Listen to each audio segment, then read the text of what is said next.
बोलिए श्री सद्गुरुदेव महाराज जी की जय, सच्चे दरबार की जय। एक बार एक गुरु भाई अपनी डायरी लेकर महाराज जी के पास कुछ पूछने के लिए गए, लेकिन इससे पहले कि वो कुछ महाराज जी से पूछते, महाराज जी ने उनके हाथों से वो डायरी ली और उसके पन्ने पलटने लगे। पन्ने पलटते पलटते महाराज जी उस डायरी के लास्ट पेज पर पहुंचे, जहां पर उन गुरु भाई ने एक पुराने गीत की कुछ पंक्तियां लिखी थी जो उन्हें आध्यात्मिक दृष्टिकोण से बहुत सुंदर लगी थी। वो पंक्तियां थीं, छुपा लो दिल में यूं प्रेम मेरा कि जैसे मंदिर में लौ दिए की। महाराज जी ने इसकी दूसरी पंक्ति में एक शब्द बदला और बोले कि जैसे तूफान में लौ दिए की। समझे कुछ क्या मतलब हुआ इसका? फिर महाराज जी स्वयं ही गंभीर लेकिन बुलंद आवाज में बोले कि जब तूफान आता है तो दिए की लौ को बुझने से बचाने के लिए हम क्या करते हैं? महाराज जी ने अपने दोनों हाथ यूं आगे किए और महाराज जी बोले, हम उसे चारों ओर से सुरक्षित रखते हैं ताकि किसी भी तरफ से तूफान उस लौ को छू भी ना सके। महाराज जी कहने लगे, इसी तरह तुम सबको भी अपने आप को बचाकर इस मार्ग पर चलना है, क्योंकि चारों तरफ से भ्रमित करने वाले विचार, संशयों के तूफान तुम्हें घेरेंगे। लेकिन याद रखना, अपनी भक्ति पर किसी भी चीज का प्रहार मत होने देना। साधकों, महाराज जी के ये वचन आज के समय में तो हमें और भी कस कर थाम लेने चाहिए, क्योंकि आंधियां पुरजोर हो रही हैं। मनों में श्रद्धा के स्थान पर शंका आने को उतारू है। निंदा के स्वर सद्भावनाओं को कुचल डालना चाहते हैं। इसलिए बिल्कुल सतर्क हो जाने का समय है ये।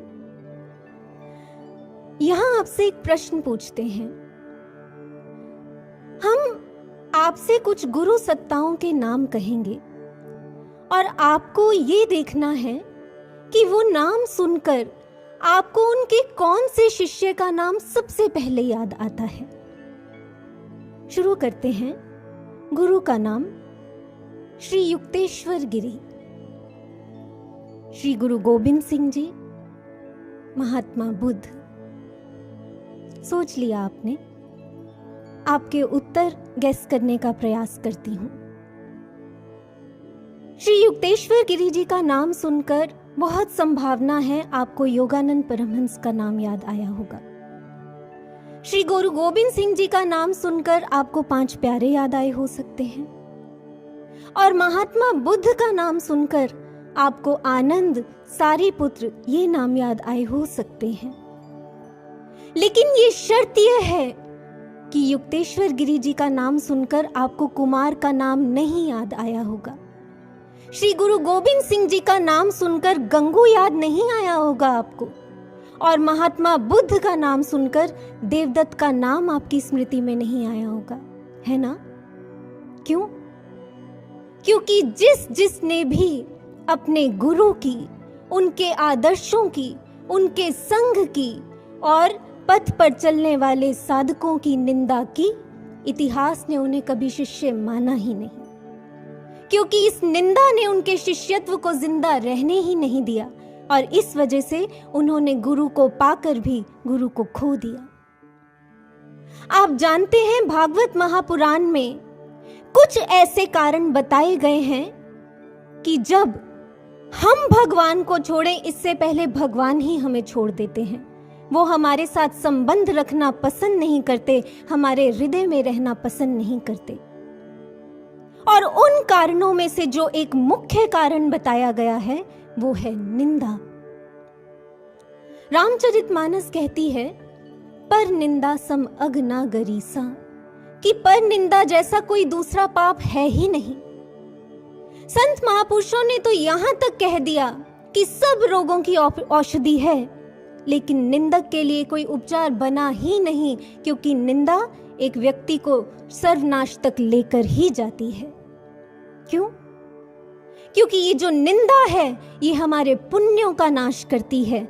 वो पुण्य जो एक बार अगर खत्म हो गए तो फिर हमें पतन से कोई नहीं बचा सकता, यहां तक कि स्वयं सतगुरु भगवान भी नहीं। इस निंदा के कारण हमेशा से इतिहास में 3 तरह की श्रेणियां बनती आई हैं, या आप कह सकते हैं 3 तरह के इतिहास बनते आए हैं। पहला उनका जो निंदक बने, यानी जिन्होंने निंदा की और इस कारण से वो अनंत काल तक संतापों और दुखों को भोगने के लिए विवश हो गए।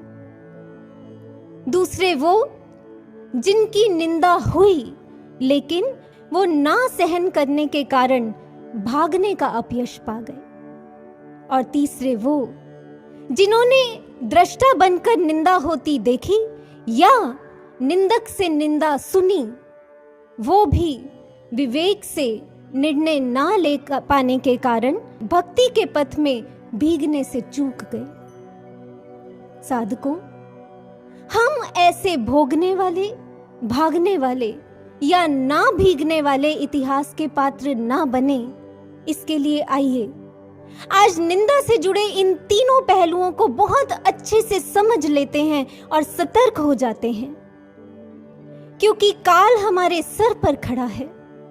और ये स्वयं गुरु महाराज जी के शब्द हैं कि ये कलयुग ऐसे ऐसे शिष्यों से ऐसे ऐसे कार्य करा लेता है जो उनकी कल्पना से भी परे है। साधकों, बड़ी मुश्किल से मिला है सतगुरु भगवान का ये साथ। हर बार ये सर काल को देते आए हैं, लेकिन इस बार नहीं। इसलिए इस बार बिल्कुल सतर्क होकर इस मार्ग पर चलेंगे, अपनी भक्ति पर किसी चीज का प्रहार नहीं होने देंगे। इसके लिए आइए निंदा के इन तीनों पहलुओं को समझते हैं, ताकि जिस जीवन को महाराज जी सजा रहे हैं उसे हम सजा ना बना बैठे। पहली श्रेणी निंदकों की, यानी जो निंदा करते हैं। आपने कभी ऐसे व्यक्ति को देखा है जिसे खुजली का रोग हो गया हो? वो क्या करता है, खुजा खुजा कर जख्म कर डालता है, लेकिन खुजाना नहीं छोड़ता। बिल्कुल इसी तरह यही कार्य होता है निंदकों का। जब देखो कभी इसकी आलोचना, कभी उसकी बुराई। और क्यों? क्योंकि नकारात्मकता से भरे होते हैं ऐसे लोग, महत्वाकांक्षी होते हैं, अहंकार से पोषित होते हैं और साथ में मन में असंतोष भरा होता है। महात्मा बुद्ध के एक शिष्य हुए चित्त। एक बार महात्मा बुद्ध ने चित्त के पिछले जन्म के बारे में बताते हुए कहा कि यूं तो चित्त पिछले जन्म में भी ईश्वर प्राप्ति के मार्ग पर चला था, लेकिन बेहद महत्वाकांक्षी था। उसे सिर्फ अपनी प्रशंसा की भूख थी। जब देखो अपने आप को किसी भी तरह से श्रेष्ठ सिद्ध करना चाहता था। एक गुरु भाई था जिसकी चित्त से मित्रता थी, लेकिन मित्र होते हुए भी चित्त ने क्या किया? एक दिन जब उस गुरु भाई ने अपने मन के भाव चित्त से साझे करते हुए कहा कि चित्त, पता नहीं क्यों पर आसपास के लोगों को देखकर मेरा मन बहुत दुखी रहता है। जैसे ही चित्त ने ये बात सुनी, उसके मन में आया, अगर ये इस संग को छोड़ दे तो सब लोग मुझे ही श्रेष्ठ मानेंगे, मुझे एक योग्य और ऊंचा योगी मानेंगे इस पथ पर चलने के लिए। और इस दुर्भावना से चित्त ने उसमें गलत भावनाएं भरनी शुरू कर दी। भर भर कर संघ की बुराई की, संघ के जितने वरिष्ठ भिक्षु थे उनकी घोर निंदा की। जब जब भी वो उससे मिलता, चित्त सिर्फ और सिर्फ यही सब उसे सुनाता रहता। परिणाम क्या हुआ? वो ढेरों ढेर शंकाओं से भर गया और अंततः संघ को छोड़ गया। और इधर चित्त के साथ क्या हुआ? अगले जन्म में वो 6 बार संघ से टूटा। 6 बार संघ से अलग होने का, संघ से गिरने का उसके ऊपर कलंक लगा। वो 6 बार समस्त भिक्षु समाज के आगे उपहास का पात्र बना और अपनी ही नजरों में शर्मसार हुआ। महात्मा बुद्ध ने चित्त के लिए शब्द कहे थे कि निंदा करके चित्त ने पिछले जन्म में एक व्यक्ति को एक बार तोड़ा था, लेकिन इस निंदा का परिणाम क्या मिला उसे? वो इस जन्म में 6 बार टूटने को, गिरने को, अपमानित होने को मजबूर हो गया। हम बचपन में मैथ्स के टेबल्स याद किया करते थे, पहाड़े। अब साधकता की राह पर चले हैं ना, तो आज एक और पहाड़ा याद कर लें हम सब, निंदा का पहाड़ा। क्योंकि ये समय की मांग है कि हम समझ लें अच्छी तरह ये निंदा स्टेप बाय स्टेप अल्टीमेटली हमें कहां ले डूबती है। कैसा होता है निंदा का पहाड़ा? सुनिए। निंदा एकम निंदा, निंदा दुनी नकारात्मकता, निंदा तीये शंका, निंदा चौके अश्रद्धा, निंदा पंजे अविश्वास, निंदा छिके अलगाव भाव, निंदा सत्य गुटबाजी, निंदा अठे कुतर्क, निंदा नीमे द्रोह, निंदा धाया सर्वनाश। इस पहाड़ी में जैसे जैसे निंदा का स्तर बढ़ता जाता है, वैसे वैसे हमारी साधकता के जिंदा रहने का स्तर गिरता चला जाता है। अगर हम इस निंदा के पहाड़े पर आज किसी भी स्तर पर खड़े हैं, तो सावधान हो जाएं हम सब, क्योंकि ये निंदा अगर हमारे अंदर बनी रही तो हम सर्वनाश तक पहुंचेंगे ही पहुंचेंगे। साधकों, इस सतर्कता के लिए आज कुछ प्रेरणाएं लेते हैं। एक बार एक ज़ेन मास्टर अपने बचपन की बात बताते हुए कहते हैं कि मुझे मेरे पिता एक बार सामूहिक प्रार्थना में सम्मिलित होने के लिए ले गए। वो प्रार्थना पूरी रात होनी थी, लेकिन आधी रात होते होते मैंने देखा कि आधे से ज्यादा लोग सो गए। तब मैंने अपने पिता से कहा था, देखिए ना पिताजी, कितने बेकार और आलसी लोग हैं, ये सब किसी लायक नहीं है। उस समय मेरे पिता ने मुझसे कहा था, अच्छा होता कि तू भी इनकी तरह सोता ही रहता, क्योंकि ये लोग सोकर जितने पुण्य गंवा रहे हैं उससे ज्यादा तू ये निंदा कर कर अपने पाप कमा रहा है। साधकों, इस पथ पर निंदक बनकर नहीं चला जाता। मन में कड़वाहट भरे भाव भरकर नहीं चल सकते हम इस मार्ग पर। एक बार गुरु महाराज जी के पास कुछ साधक शिष्य बैठे थे। मन में सेवाओं को लेकर काफी उथल पुथल थी, लेकिन शर्म के कारण महाराज जी के आगे कह नहीं पा रहे थे। तब महाराज जी ने उनकी ओर देखते हुए कहा, वो क्या है? ना कोई शिकवा, ना कोई अर्जी, आगे क्या है? शिष्य इशारा समझ चुके थे। महाराज जी के चरणों में प्रणाम करते हुए बोले, महाराज जी, कर लें करा लें, जो है आपकी मर्जी। ये है नियम, पर शायद हमारी फितरत है ये कि हमें जो अनंत मिला है, मिल रहा है, मिलता आया है, वो हमें याद नहीं रहता। हम उसके लिए शुक्रगुजार नहीं होते, लेकिन जो हमारी महत्वाकांक्षाओं के चलते हमें नहीं मिला है, हम उसके लिए ढेरों ढेर आलोचनाएं करते हैं, दुख से भरे रहते हैं। ये हालात तो तब है जब हमारे मन में छोटी सी इच्छा जन्म लेती है और महाराज जी उसे तुरंत पूरा कर डालते हैं, लेकिन हम फिर भी हर समय शिकायतों से, निंदा से, आलोचना से ही भरे रह जाते हैं। हर रोज हम सब साधक सुबह और शाम कितनी बार ये पंक्ति दोहराते हैं नमन गाते हुए, मेरे सतगुरु तेरे पथ पर हम सदा चलते रहें। गाते हैं ना? आज जरा एक बार इसमें ये जो सदा शब्द है, इसे पलट कर देखिए, क्या बनता है? दास। समझ गए आप? सतगुरु के पथ पर सदा चलने के लिए शर्त है ये कि हमें दास बनना पड़ेगा। ऐसा दास जिसके मन में प्रेम और सद्भावनाएं भरी हों। ऐसा दास जो भूल से भी भूल हो जाने पर उसे स्वीकार लेता हो। ऐसा दास जिसका आचरण सुंदर हो, ऐसा दास जिसे जितना वैभव सम्मान मिल जाए लेकिन वो आज्ञाओं का उल्लंघन कभी ना करता हो। पर अफसोस की बात है, शायद आज तक ये शब्द शब्द ही बने रह गए, हमारे जीवन में, हमारे व्यवहार में उतर ही नहीं पाए। क्योंकि अगर उतर गए होते तो महाराज जी को ये शब्द ना कहने पड़ते जो एक बार महाराज जी ने तब कहे थे जब एक गुरु बहन ने महाराज जी से पूछा था, महाराज जी मल्लीनाथ तो स्त्री थी, नारी थी, फिर उनका नाम मल्लीनाथ क्यों पड़ा? महाराज जी बोले क्योंकि नारी होने के कारण जब उनको इतना मान प्रतिष्ठा मिलने लगी तो समाज ईर्ष्या करने लगा उनसे। वो गुरु बहन बोली, महाराज जी तब इतनी ईर्ष्या होती थी?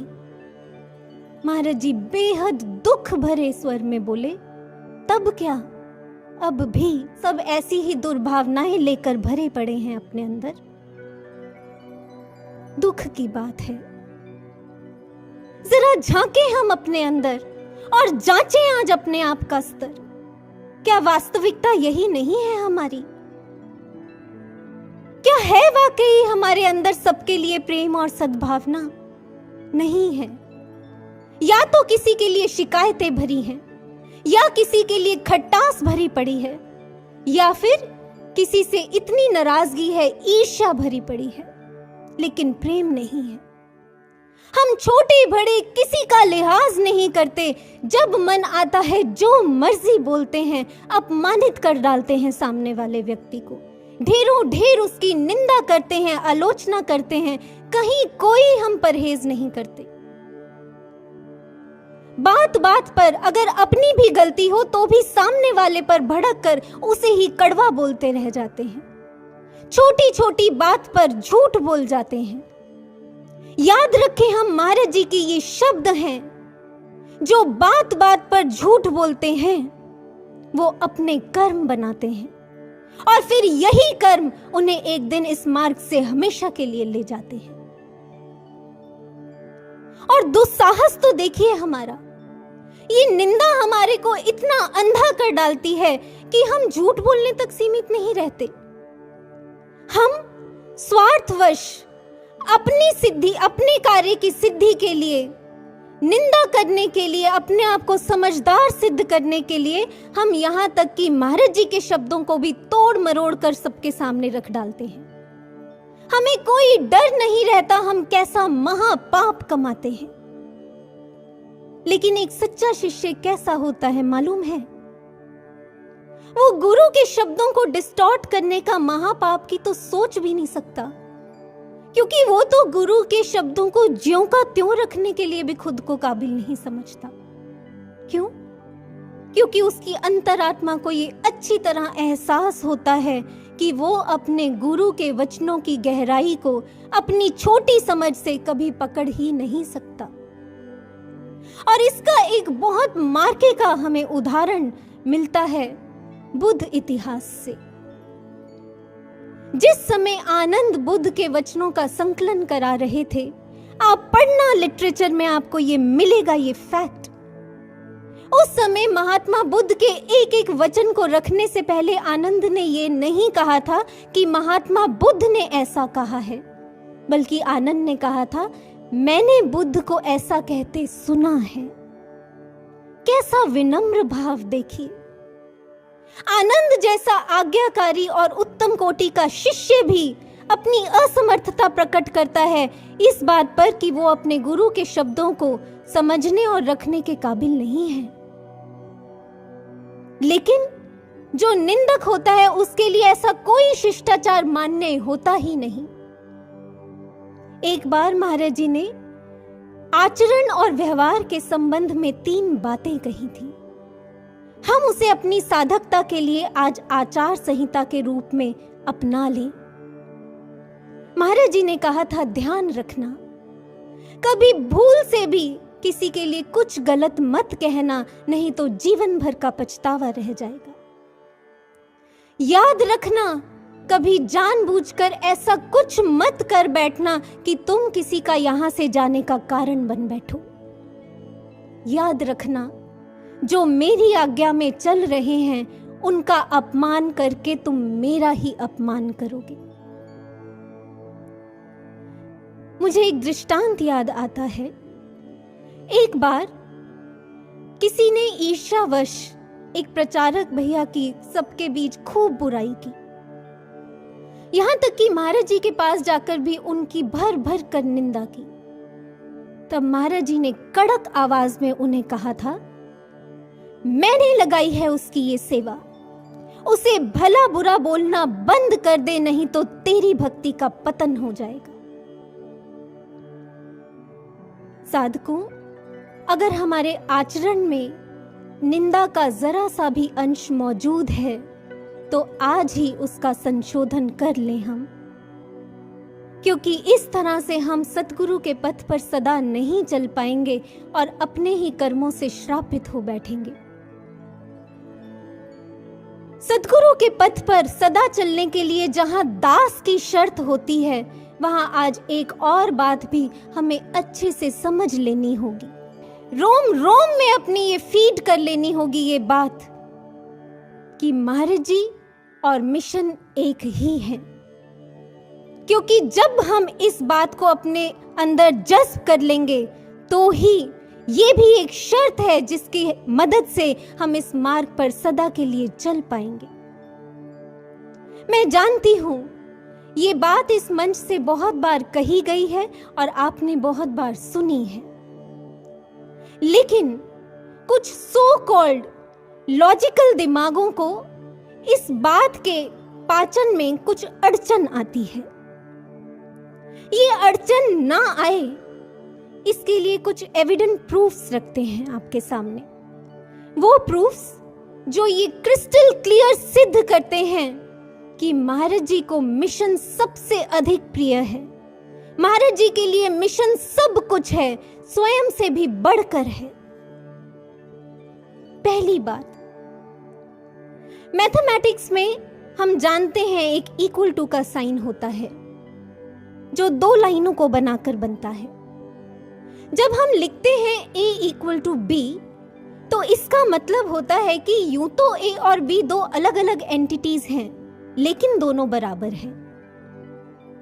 पर मैथमेटिक्स में ही एक और साइन आता है जिसे ट्रिपल बार कहते हैं, जो तीन लाइनों को बनाकर बनता है, जैसे हम त्रिपुंड लगाते हैं। और जब हम लिखते हैं a ट्रिपल बार b तो इसका मतलब क्या होता है मालूम है? इसका मतलब होता है कि ना सिर्फ a और b बराबर हैं, बल्कि a और b एक ही हैं। और बिल्कुल यही इक्वेशन महाराज जी और मिशन के कॉन्टेक्स्ट में बैठती है, क्योंकि महाराज जी के स्वयं के ये शब्द हैं कि मुझ में और मिशन में कोई अंतर नहीं है। जो मुझसे प्रेम करता है और ये कहता है कि उसे मिशन से कुछ नहीं लेना देना, तो वो मेरा ही तिरस्कार करता है, और जो मिशन से प्रेम करता है वो वास्तव में मुझसे प्रेम करता है। इसलिए प्रूफ नंबर 1 कि महाराज जी को मिशन सबसे अधिक प्रिय है। दूसरी बात, आपने कभी भी महाराज जी के मुख से या उनके प्रवचनों में ये शब्द सुने हैं कि जाओ और जन जन तक, विश्व के कोने कोने तक मेरी महिमा पहुंचा दो, मेरा खूब गुणगान गाओ? कभी नहीं सुना। हमने हमेशा महाराज जी के प्रवचनों में एक ही बात सुनी है कि जाओ जन जन तक इस ज्ञान का प्रचार कर दो, छा देना है अब इस मिशन को। जब भी कोई टीम सत्संग के लिए या प्रचार के लिए कहीं गई, महाराज जी ने हमेशा एक बात पूछी, वहां ज्ञान का प्रचार कैसा चल रहा है, कितने लोग मिशन के संपर्क में आए? लेकिन ये कभी नहीं पूछा आप सबने मेरे बारे में कितने लोगों को बताया, कभी नहीं। इसलिए प्रूफ नंबर 2, महाराज जी के लिए मिशन सब कुछ है, सबसे आगे है। तीसरी बात, आप कभी बुक फेयर में आपने ये बात नोट की है, जहां और संस्थाओं के स्टॉल्स लगे होते हैं, वहां पर एक मेजर सेक्शन बुक्स का डेडिकेटेड होता है उस संस्था के गुरु पर, जिसमें उस संस्था के गुरु की बायोग्राफीज होती हैं, उनकी क्वालिफिकेशंस, उनकी अचीवमेंट्स, उन्होंने कितना त्याग किया, कितनी तपस्या की, उनका कितना बलिदान रहा, इसका गुणगान होता है। लेकिन आपको दिव्य ज्योति की मिशन की एक भी पब्लिकेशन ऐसी नहीं मिलेगी जिसमें महाराज जी की अचीवमेंट्स, उनकी क्वालिफिकेशंस, महाराज जी के योगदान का गुणगान आपको मिले। क्यों? क्योंकि महाराज जी ने कभी इसकी अनुमति दी ही नहीं। हाँ, आपके हाथों में समाधि काल में एक पुस्तक महाराज जी पर आधारित जरूर आई थी, महायोगी का महारहस्य, लेकिन ये भी मिशन की पब्लिकेशन नहीं है। ये भी एक आउटसाइडर ने जिज्ञासावश खुद रिसर्च कर लिखी थी। क्योंकि महाराज जी ने हमेशा अगर प्रचार करने के लिए कहा है तो हमेशा यही कहा है, ज्ञान के बारे में लोगों को बताओ। ये बताओ कि मिशन कैसे मानव समाज के लिए कार्यरत है, जन जन तक अपनी सेवाएं पहुंचा रहा है। इसलिए प्रूफ नंबर 3, महाराज जी के लिए मिशन सब कुछ है, सबसे आगे है, सबसे प्रिय है। और अब इन तीनों प्रूफ्स को जानने के बाद मैथमेटिक्स का एक सिंपल फंडामेंटल लॉ लेते हैं, फंडामेंटल रूल, जो कहता है कि if A is equal to B and B is equal to C, then A is equal to C. इस हिसाब से अगर आप कहते हैं कि आप महाराज जी से प्रेम करते हैं और महाराज जी को मिशन सबसे अधिक प्रिय है, तो फंडामेंटल रूल के अकॉर्डिंग आपको महाराज जी के मिशन से प्रेम करना ही पड़ेगा। मिशन की जो स्ट्रैटेजीज हैं, कोड्स ऑफ कंडक्ट हैं, जो स्वयं महाराज जी द्वारा निर्धारित हैं, आपको उन्हें एक्सेप्ट करना ही पड़ेगा। नहीं तो आपकी ये स्टेटमेंट कि आप महाराज जी से प्रेम करते हैं, वो इस फंडामेंटल रूल के अकॉर्डिंग डिस्क्वालीफाई हो जाती है।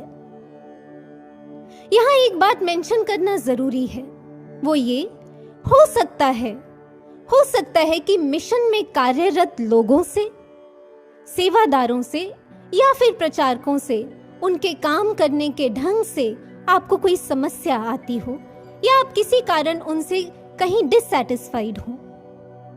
तो ऐसे में क्या करना चाहिए? ऐसे में वही करना चाहिए, वही स्टेप्स लेने चाहिए जो आप ऐसी सिचुएशंस जब आपकी फैमिली या ऑफिस में अराइज होती हैं तब लेते हैं। क्या करते हैं तब आप? उदाहरण से समझते हैं। मान लीजिए आप जिस ऑफिस में काम करते हैं वहां आपकी अपने मैनेजर के साथ सेटलमेंट नहीं हो पा रही है, किसी कारण से आपको समस्या आ रही है। अब ऐसे में अगर तो आप अपनी ऑर्गेनाइजेशन के प्रति ऑनेस्ट हैं, आप उसका अच्छा ही करना चाहते हैं, तो आप क्या करेंगे? आप एक प्रॉपर चैनल को फॉलो करेंगे। आप एक सही व्यक्ति के पास जाएंगे इस भाव से कि उस समस्या का समाधान निकल सके। लेकिन ऐसे में अगर आप लाइक माइंडेड लोगों के साथ जुड़कर गुट बना लेते हैं, प्रोटेस्ट्स करने लग जाते हैं, तो ये निंदा है। ऐसा करके आप निंदक बन बैठते हैं। यहां चाणक्य के एक सूत्र से हमें सीख लेनी चाहिए। चाणक्य कहते हैं कि 2 रास्ते होते हैं, एक विवाद का, एक संवाद का। चाणक्य कहते हैं कि यूं तो विवाद का रास्ता कभी नहीं अपनाना चाहिए, लेकिन वो कैटेगोरिकली ये मेंशन करते हैं कि विद्वान और गुरु के संबंध में तो विवाद का रास्ता बिल्कुल भी नहीं लेना चाहिए, क्योंकि इनके संबंध में आप विवाद को अपनाकर केवल और केवल अपना नुकसान ही करेंगे। आपको कोई लाभ नहीं मिलेगा, बल्कि आप अपने मन में और जीवन में अशांति ही भरेंगे। इसलिए अगर हमारी ऐसी वाद विवाद की प्रवृत्ति है, हम सिचुएशन को सॉल्व ना करके सिर्फ आर्ग्यूमेंट्स करने में बिलीव करते हैं और इस कारण से भर भर कर सिर्फ निंदा करते हैं, तो फिर ऐसे में हम अपना कैसा भविष्य निर्धारित कर लेते हैं? इस संबंध में तथागत की एक बात बहुत मार्के की है, जिसे आप पुस्तकों में ओशन एनालॉजी के नाम से भी पढ़ पाएंगे। तथागत कहते हैं कि जो व्यक्ति, जो साधक संघ के नियमों के, आदर्शों के स्तर पर मृत है, उसका क्या हश्र होता है? इसके लिए तथागत कहते हैं कि जैसे समुद्र में जब एक मृत शरीर डाला जाता है तो समुद्र उसे स्वीकार नहीं करता और उसे किनारे पर छोड़ देता है। इसी तरह जो शिष्य संघ के आदर्शों के स्तर पर मृत है, फिर संघ भी उसे स्वीकार नहीं करता। ऐसे में या तो वो संघ से अलग हो जाता है या फिर संघ उसे अपने भीतर स्थान देने से मना कर देता है। इसलिए हम निंदा करके अपने लिए ऐसा भविष्य ना निर्धारित कर लें कि हम मिशन से ही चले जाएं। क्योंकि एक बात यहां पर हम सबको आज जज्ब कर लेनी होगी, चाहे इस ओर हम सब हैं या उस ओर आप सब हैं, हम में से एक एक व्यक्ति को ये बात समझ लेनी होगी आज कि अगर हम सब मिशन से चले भी गए और जाकर हमने इसका दुष्प्रचार किया भी, तो भी इस मिशन का कुछ नहीं बिगड़ेगा, इस मिशन का कुछ नहीं जाएगा, क्योंकि ये मिशन विश्व पटल पर छाने के लिए बना है और छाकर ही रहेगा। क्यों? क्योंकि ये इस युग के सद्गुरु भगवान का मिशन है, जिसे उन्होंने अपने तप से, त्याग से, प्रेम से, समय से, साधना से, समाधि से सींचा है। इसलिए इस मिशन का कुछ नहीं जाएगा। अगर जाएगा तो हमारा जाएगा, वो भी थोड़ा बहुत नहीं, सब कुछ छिन जाएगा। और अगर हमारे पास कुछ आएगा तो हमारे ही कर्म संस्कारों के महादुख, महासंताप हमारे पास आएंगे। यहां एक कहानी आपके सामने रखना चाहती हूं। हालांकि हमने ये कहानी बहुत बार सुनी होगी और पढ़ी भी होगी, लेकिन मुद्दे की बात हमें आज समझ आ जाए, इसलिए ये कहानी आज हम लोगों को सुन लेनी चाहिए। एक बार एक राजा ने कुछ ब्राह्मणों को अपने महल के आंगन में भोजन के लिए आमंत्रित किया। जो रसोइया था वो आंगन में खुले में ही भोजन पका रहा था। तभी एक चील वहां से उड़ती हुई गई। उसने अपने पैरों में एक जिंदा सांप दबोचा हुआ था। उस सांप ने अपनी आत्मरक्षा के लिए अपने फन से कुछ जहर की बूंदें निकाली, लेकिन जहर की कुछ बूंदें भोजन में नीचे गिर गई। परिणाम क्या हुआ? जब वो विषाक्त भोजन उन ब्राह्मणों ने खाया तो इससे उनकी मृत्यु हो गई। अब जो ब्राह्मणों की मृत्यु का ये जो पाप था, ये किसके खाते में डाला जाए? यमराज के आगे ये कॉम्प्लेक्स सिचुएशन अराइज हो गई। क्यों? क्योंकि इस पूरे सिनेरियो में जो चारों पात्र इन्वॉल्व हैं, यानी वो राजा या वो रसोइया या चील या फिर वो सांप, इन चारों में से सीधा सीधा कोई भी रिस्पॉन्सिबल नहीं था उन ब्राह्मणों की हत्या के लिए या मृत्यु के लिए। इन चारों के मन में जरा सी भी ये खोट नहीं थी या दुर्भावना नहीं थी कि वो उन ब्राह्मणों की हत्या कर दें। इसलिए इस केस को होल्ड पर रख दिया गया। कुछ समय के बाद उस राज्य में कुछ ब्राह्मण आए राजा से भेंट करने के लिए। उन्होंने राज्य में प्रवेश करके एक महिला से राजा के महल का पता पूछा। उस महिला ने महल का रास्ता तो बता दिया, लेकिन साथ साथ आलोचना करने से भी नहीं चूकी। वो बोलती हैं, देखिए चले तो जाइए, लेकिन जरा संभल कर जाइएगा, क्योंकि वो जो राजा है ना, वो आप जैसे ब्राह्मणों को विषाक्त भोजन खिलाकर मार डालता है। बस इधर उस महिला ने ये शब्द कहे और उधर यमराज बोले केस सॉल्व्ड। क्यों? क्योंकि यमराज किसी छोटी सी कमी की वेट कर रहे थे, लेकिन यहां तो एक छोटी सी भूल नहीं हुई थी।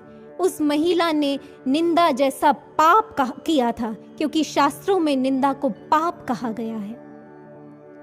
और इसका परिणाम क्या हुआ? उस महिला को केवल अपने किए की नहीं भुगतनी पड़ी, सबके हिस्से का पाप उसके खाते में डल गया। ठीक यही स्थिति तब होती है जब हम मिशन को छोड़ते हैं और भर भर कर मिशन का ही दुष्प्रचार करते हैं, आलोचना करते हैं। ये हम नहीं कह रहे, ये प्रकृति का नियम है। क्यों होता है ऐसा?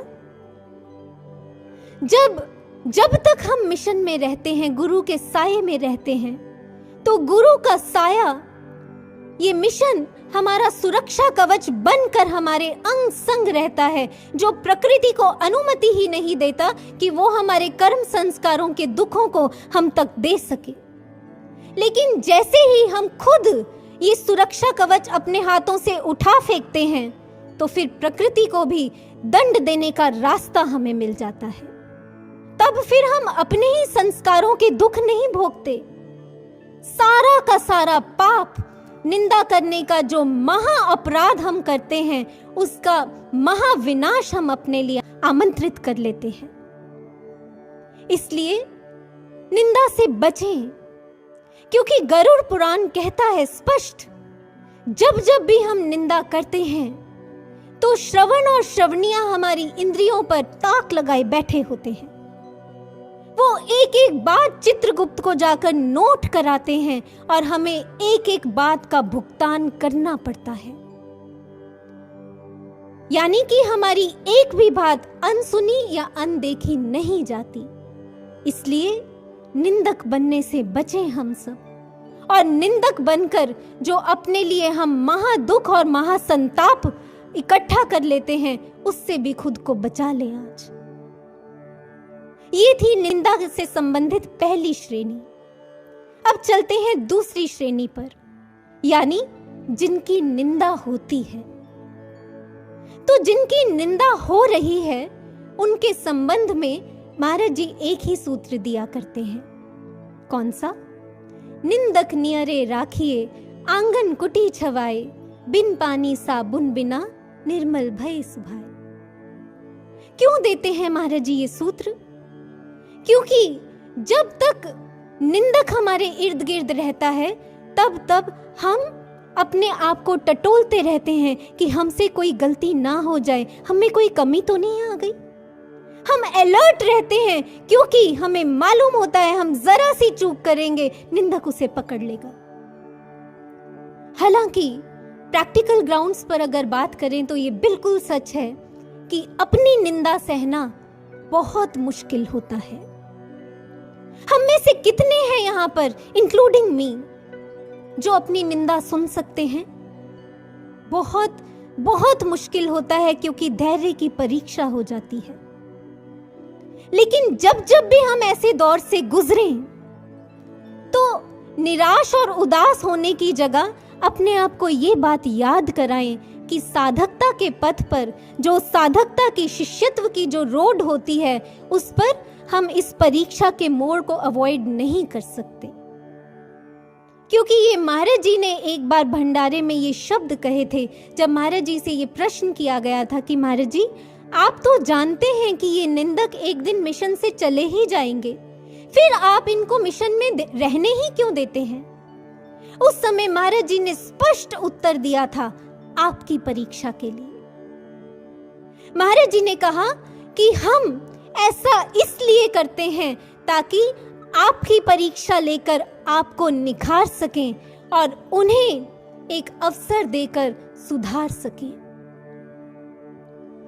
हम इस परीक्षा में, निंदा सहने की इस परीक्षा में पास हो सकें, इसके लिए आइए कुछ प्रेरणा सूत्र समझते हैं, कुछ प्रेरणा सूत्रों से अपने लिए मदद लेते हैं। एक बार एक गुरु बहन को 3 अलग अलग समय पर अनुभव में महाराज जी की एक ही बात सुनाई दी, मुझे पत्थर चाहिए। वो गुरु बहन महाराज जी के इन शब्दों का अर्थ नहीं समझ पाई। उन दिनों महाराज जी दिव्य धाम में ही थे। वो गुरु बहन जब यहाँ आई तो उन्होंने महाराज जी से इसका अर्थ समझाने की प्रार्थना की। तब महाराज जी बोले, जब हम पत्थर को पैर से कहीं कर देते हैं, रख देते हैं, तो वो पत्थर कुछ नहीं कहता। इसी तरह तुम सबको भी सहनशील बनना है, चुभने वाला पत्थर नहीं बनना। और फिर महाराज जी मुस्कुराए और बोले, जब तुम ऐसे पत्थर बन जाओगे, तब उसमें प्राण प्रतिष्ठा हम करेंगे। यहाँ पर सहनशील बनने का जहां तक जो अर्थ है, उसे हम स्वामी दयानंद सरस्वती जी के 2 सूत्रों के साथ अच्छी तरह पकड़ सकते हैं। स्वामी दयानंद सरस्वती जी कहा करते थे कि सहन करने का मतलब ये नहीं होता है कि आप उससे अपना मनोबल तोड़ दें, और दूसरा, सहन करने का मतलब ये भी नहीं होता है कि आप अपने अंदर एक डर बिठा लें, क्योंकि जैसे ही आपने ये दोनों को अनुमति दे दी, यानी अपना मनोबल तोड़ डाला और भय को अपने भीतर प्रवेश करा दिया, तो फिर आप कोई भी श्रेष्ठ कार्य करने योग्य नहीं रहेंगे, क्योंकि आपका उत्साह क्षीण हो जाएगा। इसलिए वो कहते हैं कि सहनशील बने, लेकिन साथ में दृढ़ संकल्पित रहें अपने लक्ष्य के प्रति। कबीरदास जी तो इस कॉन्टेक्स्ट में, निंदा सहने के कॉन्टेक्स्ट में, एक बिल्कुल ही डिफरेंट और यूनिक फिलॉसफी हमारे सामने रख देते हैं। पूरा परसेप्शन ही फ्लिप कर हमारे सामने बता देते हैं। वो कहते हैं, जब कोई आपकी निंदा करता है तो दुखी होते क्यों हो? याद क्यों नहीं रखते कि ऐसा करके वो आपका ही बहुत भला कर रहा है? क्यों? क्योंकि एक तो वो आपके पाप काट रहा है, दूसरा अपने पुण्य आपको दे रहा है। और इसलिए वो इस संदर्भ में कोई मुरझाया हुआ सा एक्सप्रेशन नहीं देते, बल्कि एक क्लासिक एक्सप्रेशन देते हैं, जिसकी कुछ पंक्तियां आपके सामने रखती हूं। वो कहते हैं, हृदय सुध जो निंदा होए, हमरे कपड़े निंदक धोए। निंदा होए ते बैकुंठ जाइए, नाम पदारथ मने बसाइए। निंदा हमरी प्रेम प्यार, निंदा हमरो करो उधार। जन कबीर को निंदा सार, निंदक डूबा हम उतरे पार। आपने सावित्रीबाई फूले का नाम सुना होगा। उन्होंने अपने पति ज्योतिबा फूले के साथ मिलकर गर्ल चाइल्ड एजुकेशन की एक क्रांति छेड़ी थी, लेकिन उनके इस इनिशिएटिव की समाज ने भरकर निंदा की थी। उस समय खूब विरोध किया था। आप लिटरेचर में पढ़ना आता है ये फैक्ट कि जिस समय सावित्रीबाई फूले घर से पैदल स्कूल तक जाया करती थी, उस समय उनके पास 2 साड़ियां होती थी। एक वो जो उन्होंने पहनी हुई होती थी, और दूसरी उनके हाथ में थैली में होती थी। क्यों?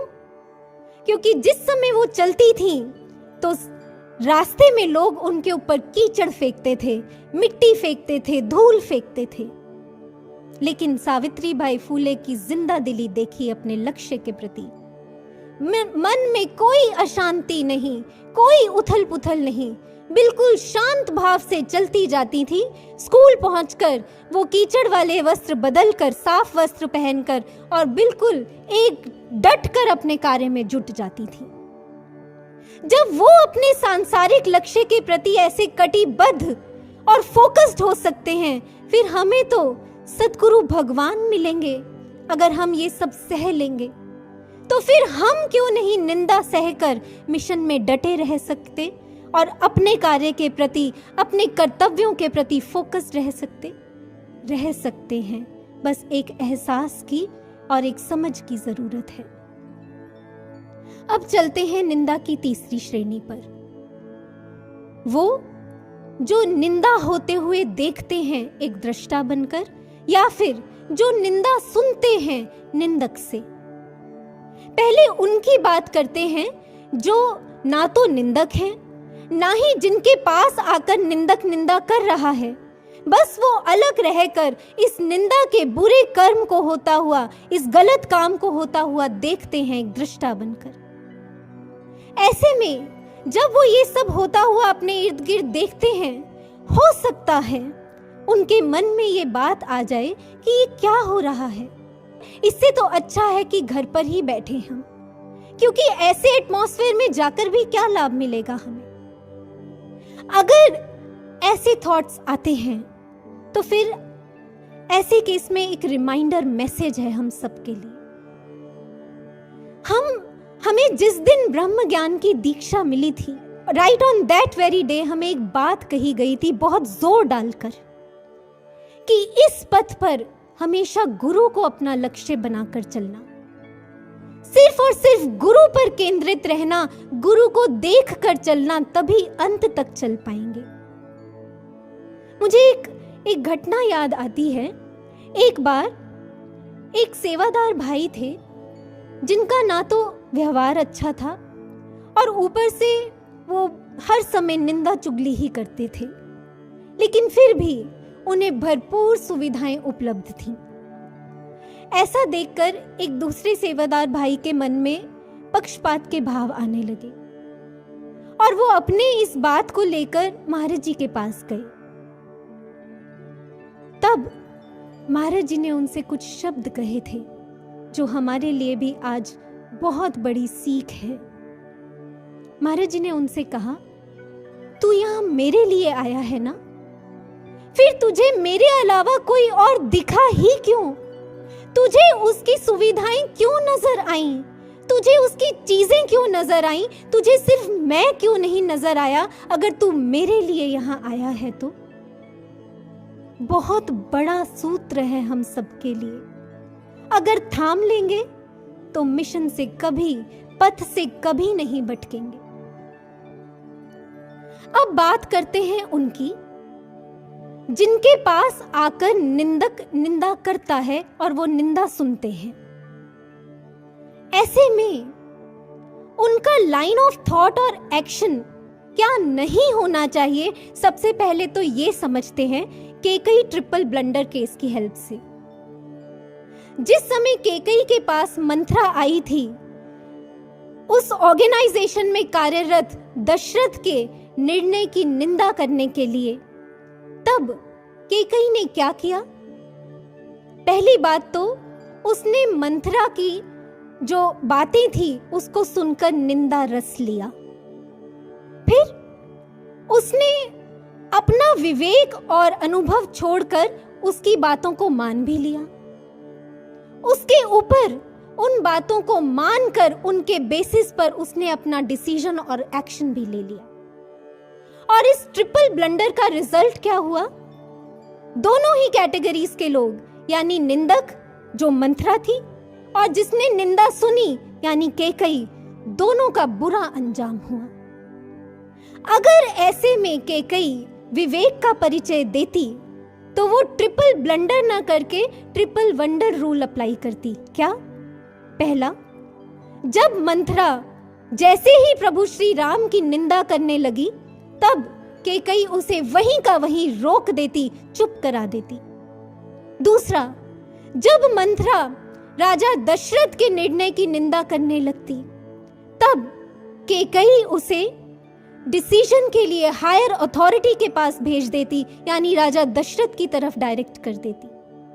और तीसरा, क्योंकि केकई खुद निंदा रूपी विष के संपर्क में आई थी, इसलिए वो खुद अपने लिए एक बार प्रार्थना करती कि हे प्रभु, मुझ में मंत्रा जैसी सोच ना आए, मैं ऐसी सोच ना रखूं कभी।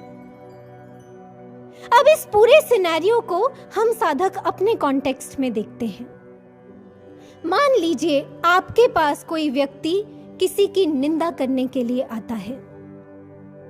अब अगर तो वो आपसे गुरु महाराज जी की निंदा करता है, तो ऐसे में तो आप उसे सुनने से पहले ही चुप करा दें बिल्कुल, या वहां से चले जाएं, क्योंकि गुरु की निंदा करना और सुनना दोनों महापाप है। और लेकिन अगर वो किसी व्यक्ति की या मिशन में जो व्यवस्थाएं हैं, जो स्ट्रैटेजीज हैं, उनकी आपसे बुराई करता है, तो ऐसे में आप क्या करें? अगर तो आपको ये लगता है कि आप किसी की निंदा सुन ही तो रहे हैं, इससे आपको कोई फर्क नहीं पड़ेगा, तो ये सोच गलत है हमारी। नोट कर ले, हम महाराज जी के ये शब्द हैं। महाराज जी कहते हैं कि आज जिस व्यक्ति के विषय में आप निंदा सुन रहे हैं, तो ये निश्चित है कि आपका उस व्यक्ति के प्रति जो दृष्टिकोण है वो प्रभावित होगा ही होगा। और कल को जब आप भी उसी परिस्थिति में घिरे होंगे, तो महाराज जी ये भी कहते हैं कि इसकी भी बहुत अधिक संभावना है कि कल को फिर आप भी वैसा ही सोचने लगेंगे और अल्टीमेटली एक निंदक ही बन बैठेंगे। इसलिए विवेक कहता है कि ऐसे में आप उस व्यक्ति से कहें कि देखिए, आप ये सब मुझसे मत कहें। आप किसी ऐसी अथॉरिटी के पास जाएं जो उसे समझाने की अथॉरिटी रखती हो, जो उसे समझा सके।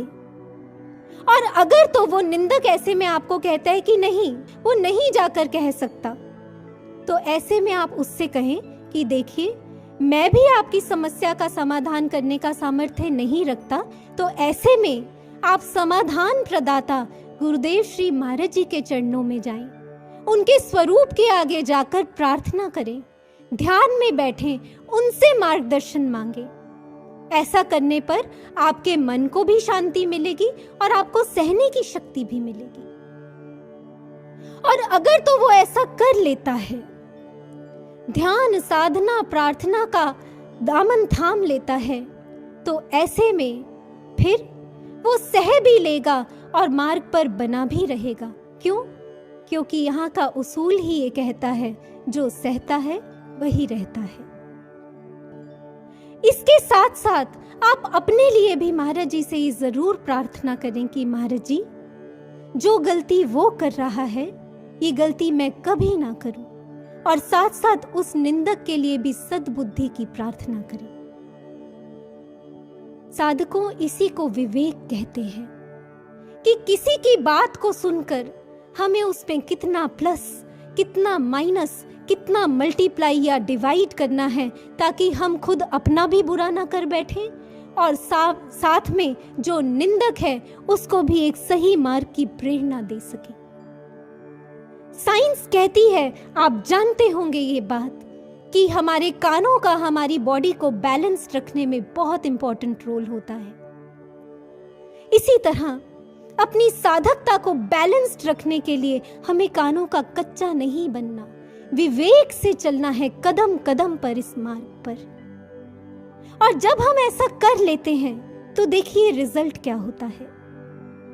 एक तो हम निंदा सुनने के पाप से बच जाते हैं, दूसरा उस निंदक को सही प्रेरणा देकर हम अपने लिए पुण्य कमाते हैं, तीसरा वो निंदक जब ध्यान साधना का दामन थामता है तो फिर वो भी निंदक ना रहकर सहनशील बनने के रास्ते पर चल पड़ता है और मार्ग पर बना रहता है, मिशन से टूटता नहीं, गुरु के दरबार से नहीं टूटता, क्योंकि साधना और ध्यान का दामन थामता है। मुझे याद है एक बार महाराज जी ने किसान का उदाहरण देते हुए समझाया था। महाराज जी ने कहा कि जिस समय किसान बीज बोता है तो कुछ बीज बाहर गिर जाते हैं।